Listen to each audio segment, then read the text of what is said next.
तो NMCH में जो लुटेरे हैं उसकी संपत्ति की जांच हो।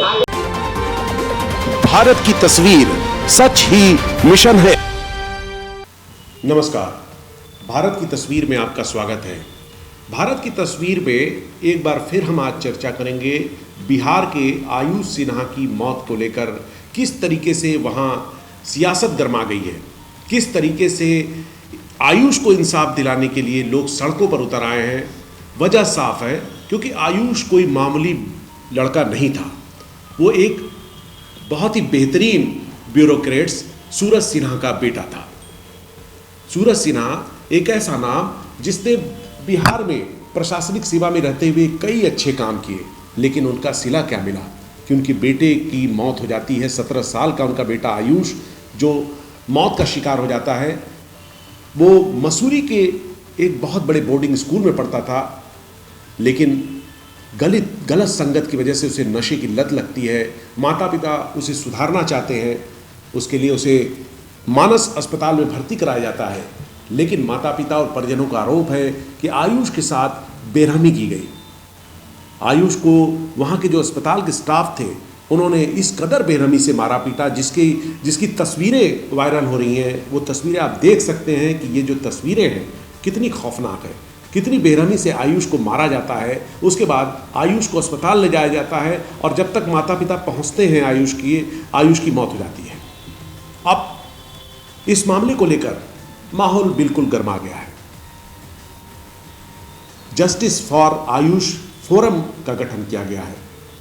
आयुष को इंसाफ दिलाने के लिए कैंडल मार्च निकाले जा रहे हैं ताकि आयुष को इंसाफ मिल सके।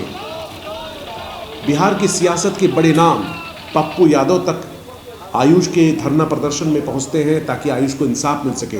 वो अस्पतालों पर आरोप लगा रहे हैं बिहार में जो होता है। यही नहीं, बहुत सारे जनप्रतिनिधि आयुष को इंसाफ दिलाने के लिए आयुष के धरना प्रदर्शन में शामिल हैं। उसके पोस्टर के साथ वो इंसाफ की मांग कर रहे हैं कि एक उच्च स्तरीय जांच होनी चाहिए। हम आपको सिलसिलेवार तरीके से बताएंगे कि किस तरीके से वहाँ के जो गृह सचिव हैं और मुख्यमंत्री हैं नीतीश कुमार, उनको पत्र लिखा गया है, उनसे मिलने की चेष्टा की जा रही है।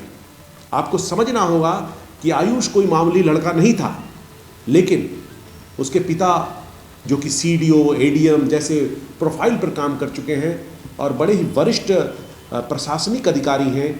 सबसे बड़ी बात है कि सूरज सिन्हा PCS जो बिहार PCS उसके टॉपर रहे हैं, 3रे रैंक उन्होंने हासिल किया था। इससे पहले वो काशी हिंदू विश्वविद्यालय के छात्र थे, तो बहुत ही मेधावी छात्र रहे सूरज सिन्हा और उनका एक बहुत बड़ा योगदान रहा है बिहार में। लेकिन अपने बेटे की मौत पर वो बहुत ज़्यादा हतोत्साहित हैं।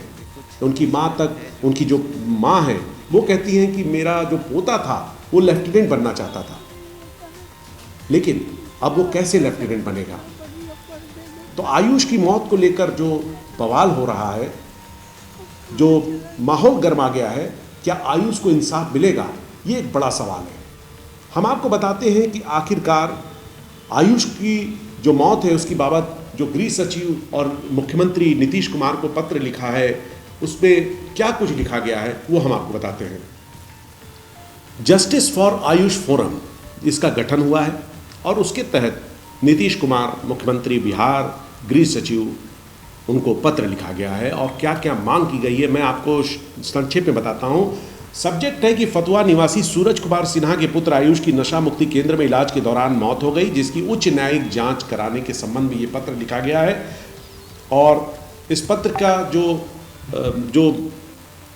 मुख्य अंश है वो कुछ इस तरह है कि हाल के दिनों में अखबार और मीडिया रिपोर्ट के माध्यम से आपको अवगत कराते हैं कि फतुहा निवासी बिहार के प्रशासनिक सेवा के अधिकारी सूरज सिन्हा के 16 वर्षीय पुत्र आयुष की मौत हो गई। और आयुष की मौत क्यों हुई? क्योंकि उसे नशे की लत को छुड़ाने के लिए उनके पिता ने 21 दिसंबर 2022 को मानस अस्पताल जो नशा मुक्ति केंद्र है उसमें भर्ती कराया था। और ये नशा मुक्ति केंद्र फुलवारी शरीफ में है, जिसका संचालन डॉक्टर संतोष कुमार करते हैं और वो पदस्थापित सरकारी डॉक्टर हैं। हॉस्पिटल में बच्चे को वहाँ के स्टाफ द्वारा इलाज के नाम पर पीटा गया। डॉक्टर संतोष कुमार ने नशा मुक्ति के इलाज में लठैतों और डकैतों का तरीका अपनाते हुए डंडों का तरीका अपनाते हुए पूरे केंद्र को अप्रशिक्षित और असंवेदनशील स्टाफों के भरोसे छोड़ रखा था। जब आयुष के पिता ने मारपीट की बात उठाई तो रंजिश बस आयुष के साथ और ज़्यादा यातना की और तबीयत बिगड़ने पर समुचित इलाज के अभाव में आयुष की पटना के एम्स में 12 जनवरी 2023 को मौत हो गई। ये पत्र लिखा गया है गृह सचिव को, मुख्यमंत्री को। इसमें बहुत सारे बिंदु हैं जो मैं आपको बताना चाहूँगा। इसमें सबसे बड़ा आरोप है कि डॉक्टर संतोष कुमार जो हॉस्पिटल के संचालक हैं, उनके संज्ञान में बातों को लाया गया, उसके बावजूद भी कोई कार्रवाई नहीं हुई। न तो जो स्टाफ प्रताड़ित कर रहा था आयुष को, उसके खिलाफ कोई कार्रवाई की गई, बल्कि आयुष को और प्रताड़ित किया गया। और घटना वाले दिन उसकी तबीयत जब खराब हो गई तो उसको मेडिकल स्टाफ और डॉक्टर की सुविधा न रहने के कारण उस पर कोई भी नोटिस नहीं लिया गया। यही नहीं, लोग टीवी पर मैच देख रहे थे। सबसे बड़ी लापरवाही की बात है कि आयुष की तबीयत खराब होती है नशा मुक्ति केंद्र में, लोग कर्मचारी टीवी पर मैच देख रहे होते हैं। तो इस तरह के कई सारे आरोप हैं कि उसे आयुष की स्थिति के बारे में जब बताया गया, डॉक्टर संतोष कुमार से फ़ोन पर बात हुई तो दवा और इंजेक्शन दिया गया, और ये घोर लापरवाही है। मतलब आपने उसका जो ट्रीटमेंट था उसके बजाय उसको इंजेक्शन दिया गया, जो एक उसकी मौत की वजह बनता है। पुनर्वास केंद्र पे रह रहे आयुष की तबीयत एवं गतिविधि को देखने के नाम पर केवल सीसीटीवी का हवाला दिया जा रहा है, जबकि तबीयत खराब होने पर उसे ऑक्सीजन, एम्बुलेंस और डॉक्टर की सुविधा नहीं मिल सकी। इसलिए इसकी वजह है जबकि हॉस्पिटल की फीस हज़ारों में है। आप सुन, पॉइंट है कि हॉस्पिटल की फीस हज़ारों में है, उसके बावजूद भी आयुष को वो सुविधा नहीं दी गई जिसका हकदार आयुष था। समय पर उसका समुचित इलाज नहीं किया गया, जिससे आयुष की मौत हो गई। तो आयुष के जो मौत की वजह बताई जा रही है कि मानस अस्पताल है, जहां के स्टाफ ने उसके साथ बेरहमी से पिटाई की, जिससे उसकी आयुष की मौत हो जाती है। तो गृह सचिव को पत्र लिखा गया है, कई तरह की मांग की गई है, मुख्यमंत्री से मुलाकात की बात हो रही है, उच्च स्तरीय जांच की मांग कर रही है। हम आपको बता दें कि भारत की तस्वीर की टीम पटना गई थी और आयुष के घर गई थी। खुद सूरज सिन्हा जी जो अधिकारी हैं उनसे बात हुई, उनकी पत्नी से बात हुई, आयुष की दादी से बात हुई, आयुष के छोटे भाई से बात हुई। क्या कुछ बात हुआ हम आपको सुनाते हैं। 4 जनवरी या 3 या 4 जनवरी को जाता हूँ मिलने के लिए, तो आयुष ने कंप्लेन किया कि उस डी एडिक्शन सेंटर का एक स्टाफ है, सुजीत नाम है उसका, वो पीटा है उसको, मारपीट उसके साथ की है। क्यों? वजह ये थी कि वो सुबह नहीं उठ पाया था और बोला कि पापा यहाँ पे मुझे नींद की इंजेक्शन देते हैं, तो मैं सुबह कैसे उठ पाऊँगा इनके लिए, योगा करने के लिए। इन्होंने बहुत बुरी तरीके से मारा है, मेरे जबड़े में दर्द था। एक रजनीश भैया है, उन्होंने मुझे दवाई दी तो मैं थोड़ा ठीक हुआ हूँ, नहीं तो खा पी भी नहीं रहा था। मुझे बहुत गुस्सा आया, लेकिन मुझे लग रहा था कि मुझे ओवरऑल सब मिला के 1 महीना रखना है, तो मैं उस टाइप से रिएक्ट नहीं किया या इस बारे में सोचा ही नहीं, जो कि मेरी आज गलती है। मैं बहुत महसूस करता हूँ इस बात को कि इसको तुरंत इमीडिएटली विड्रॉ कर लूँ वहाँ से, जो मुझे करना चाहिए था। मैं परसुएसिव वे में सुजीत को भी बुलाकर बात करी कि ये सब मेरे बच्चे के साथ तुम नहीं करो, ठीक है। और पुनः डॉक्टर साहब से भी मैंने व्हाट्सएप पे बात करी कि इन चीज़ों का ख्याल रखा जाए और you should give direction to Sujit to be more sensitive towards inmates. ये मैंने व्हाट्सएप भी किया, उन्होंने बोला श्योर सर।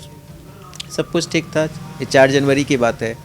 पुनः मैं, चूँकि मेरे दिमाग में था कि मेरे बच्चे के साथ ऐसा हुआ है, पुनः 8 जनवरी को मैं चला गया मिलने के लिए। That day was quite normal, बहुत ही बढ़िया से था, वो ठीक था और किसी प्रकार की इस टाइप की कंप्लेन नहीं थी। बोल रहा था कि पापा 21 दिन में मुझे ले जाना, तो मैंने बोला कि ठीक है 14 जनवरी को मैं आकर मिलूँगा और डॉक्टर साहब से बात करूँगा। उस दिन कहते हैं तो ले जाऊँगा, नहीं तो पक्का कहें ना कहें जिस दिन तुम्हारा 30 दिन पूरा हो जाएगा 20 तारीख को मैं ले ही जाऊँगा तुम्हें। इसी बीच 12 जनवरी को 4 बजे के आसपास डॉक्टर साहब का फ़ोन आता है, डॉक्टर संतोष का, मेरे मोबाइल पे कि आपका बच्चे का बीपी पल्स नहीं मिल रहा है, काफ़ी क्रिटिकल हो गया है। मैंने बोला ऐसा कैसे हो गया? तो उनका कहना था कि वॉमिटिंग किया है, वॉमिटिंग के बाद ऐसा हो गया है और हम बाहर ले जा रहे हैं इसको, सेंटर से बाहर ले जा रहे हैं, इसलिए आपको इन्फॉर्म कर रहे हैं, आप जहाँ भी हैं आ जाइए। तो I was with 100 kilometres away from Patna. तो मैं बोला ठीक है मैं आ रहा हूँ। मैं तुरंत अपनी फैमिली के साथ ही था। मैंने अपनी वाइफ को, बच्चे को, दोनों को बैठा के मैं लेकर आया। तुरंत फिर बोलते हैं कि पारस हॉस्पिटल ले जाओ। पारस पटना में एक हॉस्पिटल है, एक मल्टी स्पेशलिटी हॉस्पिटल है। लोग वहाँ पे अमूमन उसी टाइम जाते हैं जब काफ़ी सीरियस हो। जिनकी हालत, तो मुझे लग गया कि मेरे बेटे के साथ कुछ बहुत ज़्यादा गड़बड़ हो गया है। मैं तो उनके मुकाबले बहुत वेल ऑफ हूँ, बहुत वेल कनेक्टेड हूँ। हमारी मीडिया, सोशल मीडिया के बंधुओं के द्वारा बहुत सारे सिविल सोसाइटी के लोगों ने हमारे दर्द को सुना है, समझा है, मेरे साथ कंधा मिलाया है, मेरे साथ सहानुभूति जताई है। तो मुझे लगता है कि मैं आगे बढ़ूँगा और उसे सज़ा दिलवा के रहूँगा, जो भी लोग मेरे आयुष के मौत के जिम्मेवार हैं। कैसा मिस कर रहे हैं अपने बड़े भाई को अभी? बस लग रहा है कि मेरे दिल में एक छेद हो गया है बस, क्योंकि वो मेरे लिए सब कुछ था। मेरा बड़ा भाई था, मेरे को समझाता था, डांटता था, मेरे साथ रहता था, खेलता था। मेरे को कुछ भी शेयर करना होता तो मैं उसी के पास पहले जाता था, मम्मी पापा के पास में। अब पता नहीं क्या होगा मेरा, मैं तो ये सोचता हूँ, क्योंकि एक तरीके से तो मैं डिपेंडेंट ही था उस पर। बस ठीक है, लेकिन क्या बोल सकते हैं हम। उससे पहले डॉक्टर, मुझे लग रहा था कि एक अच्छा इंसान है, उसने मेरे बेटे को बुरे वक्त में सपोर्ट किया है। मुझे लग रहा था कि शायद मेरे बच्चे के साथ नेचुरल हुआ है, ये मुझे ये लग रहा था। लेकिन जैसे ही उन्होंने सुना कि ये एफआईआर करने गए हैं और मेरे बच्चे के चोट के निशान पे हमारी नज़रें पड़ गई हैं, तो उनकी बात करने का तरीका बदल गया था और वो हमको धमकी दे रहे थे। हमारी जो सिचुएशन पे पहले हमें सपोर्ट कर रहे थे, वो उनकी सोच बिल्कुल बदल गई थी और वो डर गए थे और हमको धमकी भी दे रहे थे और डरे हुए भी थे और भाग गए थे वहाँ से उसी समय। जब उन्होंने ऐसा बिहेव किया तब मुझे लगा कि ज़रूर मेरे बेटे के साथ गलत हुआ है। इनको मुझे बस इतना ही कहना है, बार बार एक ही बात मैं रिपीट नहीं करूँगी। मेरे बच्चे की मौत की सच्चाई सबके सामने आनी चाहिए कि इसका कारण क्या था। ऐसे तो ज़िंदगी भर हम लोगों के नज़रों से ओझल नहीं होगा कभी। मैंने अपना लाल खोया है ना, बहुत सा घर का बड़ा बच्चा था, मेरे घर का चिराग था वो। तीसरी पीढ़ी के सबसे बड़े थे। हाँ जी, उसको मैंने खोया। मैं यही सोच रही हूँ, आज मेरा आयुष गया है। हम लोग जबकि प्रशासनिक परिवार हैं हम लोग, तो मैं तो मुख्यमंत्री से, यहाँ के पटना के प्रशासन से, बिहार के प्रशासन से यही मांग करूँगी कि उसके संस्था को रद्द करे और उसको उचित कार्रवाई, उसको दंड मिले डॉक्टर संतोष को, और उसके बाद ऐसा कोई दूसरे आयुष को नहीं। तो देखिए, आपने सुना कि जो आयुष के परिजन है कितना गंभीर आरोप लगा रहे हैं। जो फुलवारिया शरीफ का मानस अस्पताल है, उसके संचालक संतोष डॉक्टर हैं, उन पर आरोप लगाया जा रहा है किस तरीके से घोर लापरवाही की वजह से एक high profile boarding school Mussoorie का छात्र आयुष सिन्हा अब हमारे बीच में नहीं है। उसकी श्रद्धांजलि सभा में भी बहुत सारे लोग इकट्ठा हुए थे, श्रद्धा सुमन अर्पित किए। लेकिन सवाल यह है कि आयुष तो अब चला गया, क्या उसके परिजनों को इंसाफ मिल पाएगा? क्या बिहार, जो अपनी मेडिकल व्यवस्था के लिए कुख्यात है, कहा जाता है कि मेडिकल व्यवस्था के नाम पर वहाँ माफियागिरी होती है और मेडिकल के जो टीम है वो बहुत ही संगठित है, तो कहीं ना कहीं क्या ये अधिकारी सूरज सिन्हा बेबस नजर आएंगे या उन्हें इंसाफ मिलेगा? ये तो आने वाला वक्त ही बताएगा। भारत की तस्वीर की कोशिश है कि आयुष को इंसाफ मिल सके और आयुष की मौत की बाबत बड़े ही तटस्थ भाव से जांच हो और जो भी आरोपी हैं उन्हें सजा मिले। किसी बड़े अधिकारी का बेटा मरता है, कोई साधारण घर का बेटा जब मरता है तो सोचिए क्या होगा, उसकी तो कोई सुनवाई नहीं होगी। तो ये बिहार की स्थिति है जो हम आपको तस्वीर, भारत की तस्वीर के जरिए बता रहे थे। आप बने रहे भारत की तस्वीर के साथ। नमस्कार।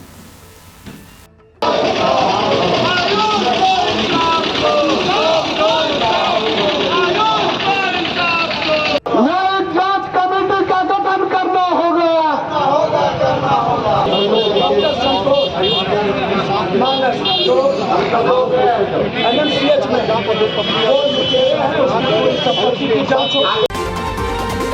भारत की तस्वीर, सच ही मिशन है।